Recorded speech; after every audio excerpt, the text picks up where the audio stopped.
El amor de Dios es un amor incondicional. Y hemos entendido a través de las lecciones que ese amor de Dios es un amor que no cambia, un amor que es perfecto. Para el día de hoy estaremos viendo ese amor eterno de Dios, analizando algunos detalles relevantes de diferentes textos bíblicos, los cuales nos permitirán a nosotros ser la bendita diferencia, ser discípulos cristocéntricos. Así que mantente con tu Biblia en mano, también tu guía de estudio, porque ya iniciamos con lección de escuela sabática para ser nosotros diferentes.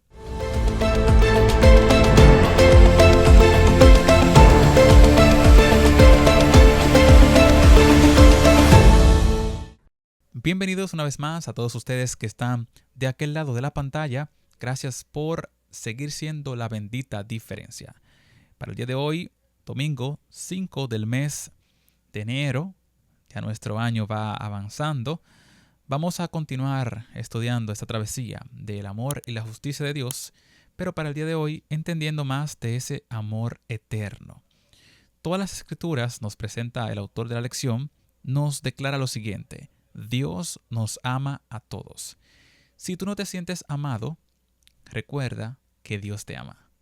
El versículo más famoso de las escrituras, y eso es así, si usted le pregunta a cualquier persona cuál es el versículo más favorito o el versículo que más ha escuchado, sin duda le va a decir que es Juan 3:16. Y este texto, tristemente, por mucho tiempo no se ha entendido de forma correcta. Hoy vamos a presentar algunos elementos, pero en próximas lecciones lo vamos a describir a cabalidad. Porque tanto Dios amó al mundo de una forma tan elevada que eso llevó a una acción, lo que hemos venido explicando lección tras lección, que es que como amó tanto al mundo, da a su Hijo, ese que es necesario que venga a morir, el unigénito, porque hay otra condición. Como Él dio al mundo, todo aquel que crea que eso fue así, que lo acepte, no se pierda. Y no únicamente que no se pierda, sino que con el Señor tenga vida eterna. Este texto de Juan 3:16 nos enseña a nosotros una verdad muy relevante, y es la manera en la que Dios nos ama a nosotros. Cuando vamos al texto original, sé que a ustedes les encanta estudiar con el texto original, vemos diferentes tipos de verbos. Hemos entendido que cada verbo tiene diferentes casos, partículas, tiene diferentes denotaciones y esas denotaciones implican cosas específicas. Por ejemplo, fíjense en ese amor agapao, ese amor incondicional, ese amor elevado. Pero cuando vemos los casos, la estructura del verbo, vemos que está en un aoristo activo. Ese aoristo activo, el día de ayer nosotros pudimos aprender que denota una acción puntual y específica. El amor de Dios es tan grande que fue específicamente directo que Él venga a esta tierra a entregarse por el mundo. La condición de lo que Dios iba a hacer ya estuvo predicha antes, y todo eso nosotros lo extraemos en el texto original. Por eso la relevancia de usted poder estudiar junto a su Biblia interlineal. El Señor fue puntual. Amó tanto al mundo que sabía lo que tenía que hacer y lo accionó. Pero fíjense en el activo, que sigue teniendo repercusiones, sigue estando activo ese sacrificio, esa intención sigue estando activa. Como Dios amó tanto al mundo, pues entonces entrega a su Hijo unigénito, lo da, fíjense, fue puntual, lo entregó, porque hay una condición. Esa condición es que ese verbo, ese presente, necesita permanecer, de que cuando yo confío, fíjense en el verbo presente, activo, participio. Nosotros sabemos que el presente denota una acción que sigue recurrente. El activo es que siempre está ahí, pero ese participio, ¿qué significa? Describe una acción que complementa a lo anterior. Esto de yo confiar se complementa por lo que hizo Cristo, lo que yo estoy creyendo que hizo Cristo. Por eso es que ese amor eterno es para todos, pero aplica solamente en el que decide confiar. Porque solamente el que acepta que Jesús es el Hijo de Dios que murió por él, ese va a vivir entonces practicando, ya que todo aquel que cree que Jesús es el Hijo de Dios, que cree en el sacrificio, pues éste estará constantemente sujeto a lo que Cristo hizo, y tras esa aceptación alcanzará la salvación y la vida eterna solamente por Jesús. Y hay muchas otras cosas que pudiésemos decir que más adelante lo vamos a presentar. Nuestro tema de que ese amor de Dios es eterno, ese amor de Dios es grande, nos mueve a nosotros a aceptar eso. ¿Estarás tú aceptándolo? ¿Qué dicen tus acciones de aquello que has creído? ¿Puedes tú ser de aquellos que el Señor dirá, ven buen siervo fiel? Tú has creído mientras estás en esta tierra. Dios espera que así sea, así que sigue estudiando y sigue siendo la bendita diferencia. Otros textos que denotan o explican, demuestran que Dios y su amor son eternos y cuáles son las características de ese amor de Dios, son Salmo capítulo 33, versículo 5. Él, Jehová, ama la justicia, ama el juicio. Como Dios ama la justicia, como Jehová ama la justicia, entonces necesita hacer juicios. Y esos juicios van a ser de acorde a nuestra aceptación. Él nos ama a todos, pero esa justicia se refiere a la acción. Él ama que nosotros aceptemos lo que ya Él hace por nosotros, lo que Él es, que nosotros lo aceptemos, lo compartamos, lo vivamos. Da misericordia porque ésta está llena toda la tierra. Solamente por la misericordia del Señor, toda la tierra se mantiene con vida, toda la tierra se mantiene existiendo. Salmo también añade, capítulo 145, versículo 9, lo siguiente: bueno es Jehová para con todos, y su misericordia está sobre todas las cosas. Describe esas características del Señor, pero también describe qué cosas nosotros tenemos que aceptar. Y eso nos enseñan estos versículos. Muchas personas, argumenta el autor de la lección, pueden pensar que no son dignas de ser amados por Dios. Y yo espero de que tú no seas de esas personas que, sí, sabemos que somos pecadores, hemos flaqueado, nos mantenemos apartados del Señor.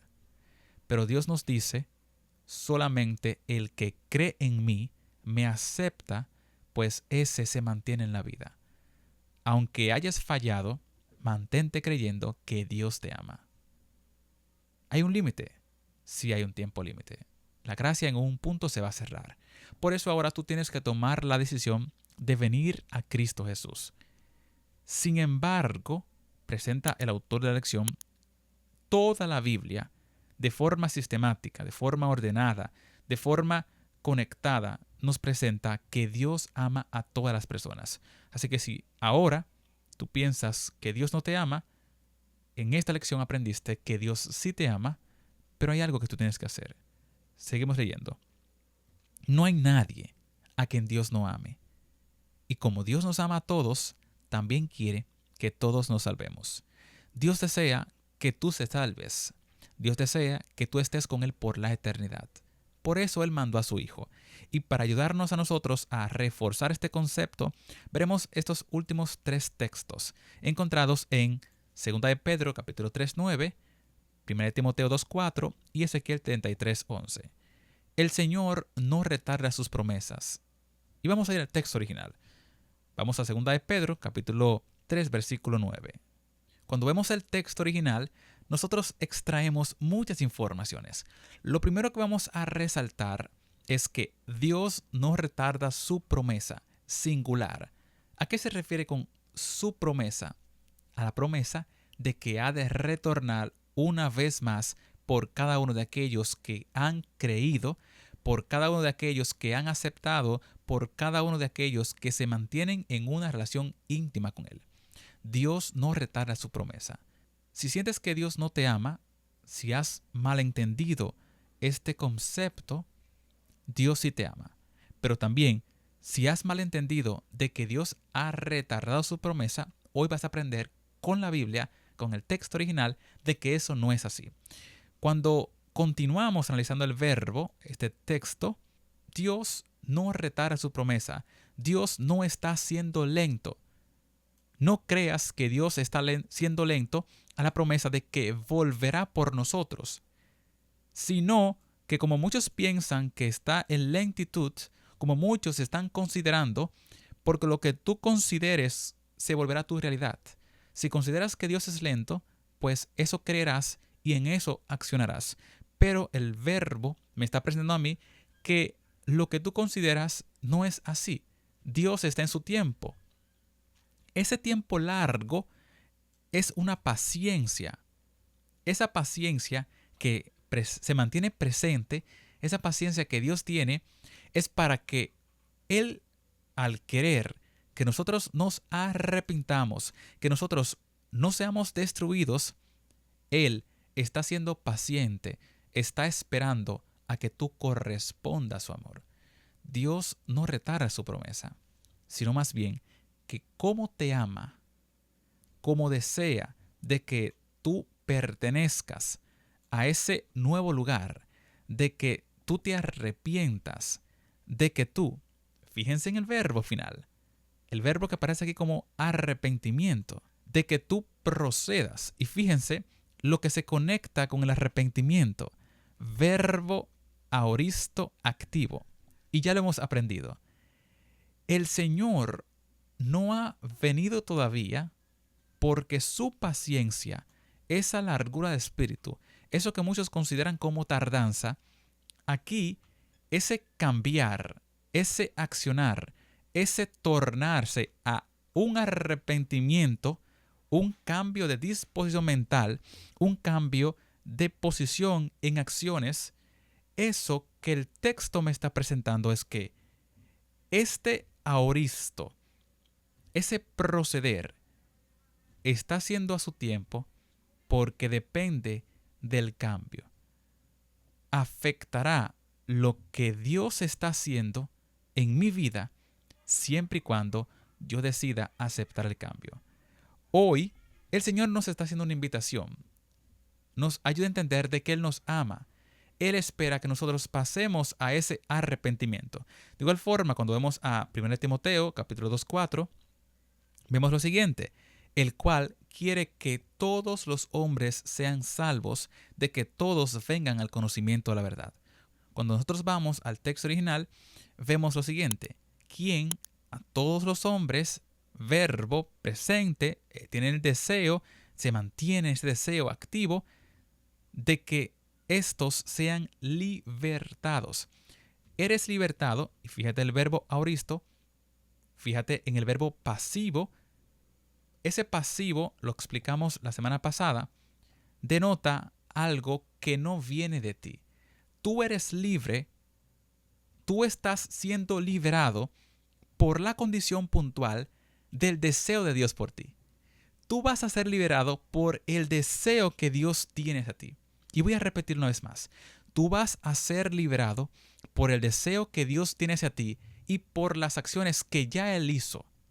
Ese deseo, ese accionar, esa paciencia, no de tardanza, sino de amor, es la única que a nosotros nos permite, porque el mismo verbo nos está diciendo, ese verbo aoristo, acción puntual, acción que denota la consecuencia de lo realizado.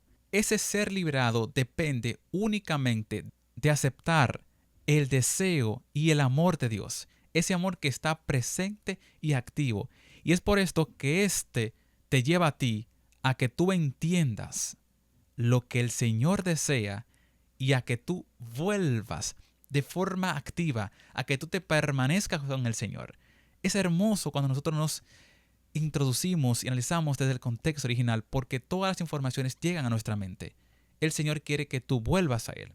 Cuando nosotros seguimos estudiando, analizando más a profundidad, también vemos que en Ezequiel capítulo 33, versículo 11, nos dice que vivo yo, dice el Señor, que no quiero la muerte del impío, sino que éste se vuelva a su camino, que viva, así que vuelve de tus malos caminos.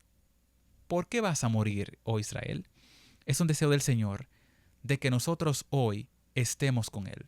Un deseo del Señor de, al ver los verbos, al ver el texto, al ver las enseñanzas, nosotros retornemos al Señor. todo lo que el autor nos quiere presentar a nosotros es que, aunque muchos lo rechacen, Dios no deja de amarnos. Aunque tú lo rechaces, Dios va a continuar amándote, porque Dios nos ama a nosotros con ese amor eterno, ese amor el cual hace que nosotros hoy podamos en Él alcanzar la misericordia que Dios está tratando de otorgarnos. Pero tengo para decirte que solamente aquel que acepte le afectará el amor eterno. Hoy toma la decisión de experimentar una relación íntima con Dios, de desarrollar ese amor filo. Y a través de ese amor filo podrás externar características del amor ágape, ese amor incondicional, ese amor que viene únicamente de Dios. Dios quiere salvarte, pero eso afectará tu vida solamente cuando tú permitas que el Espíritu Santo te guíe, aceptes el sacrificio de Jesús y vivas con Él por la eternidad. Nos vemos en nuestra próxima lección, después de haber gozado en el análisis de esta lección, amor pactual. Allá te espero.